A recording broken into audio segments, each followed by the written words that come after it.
We'll guide you through how to make a PowerPoint presentation with pictures and text. If you find this helpful, don't forget to like and subscribe.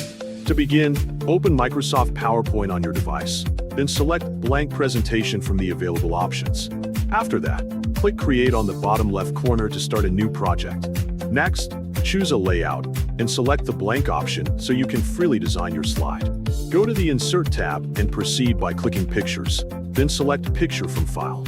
Choose your photo and click Insert to add it to the slide.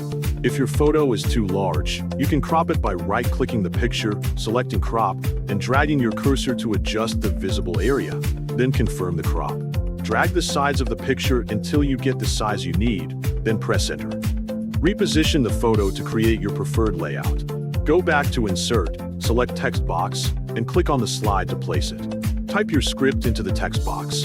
If the Designer panel does not open automatically, go to the Home tab and click Designer.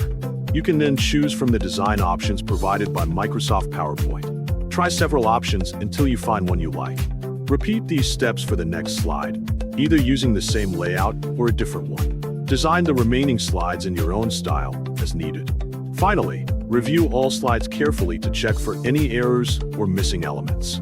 If everything looks correct, save your project by pressing CTRL+S on Windows or Command+S on a MacBook. This ensures your work is safely stored and can be accessed later without losing any progress.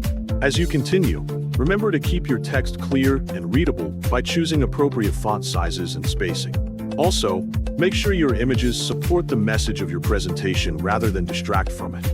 You can adjust alignment and spacing to maintain a clean and balanced look on each slide. If needed, add more slides to fully present your ideas in an organized way. Keep consistency between slides by using similar colors, fonts, and layouts throughout the presentation.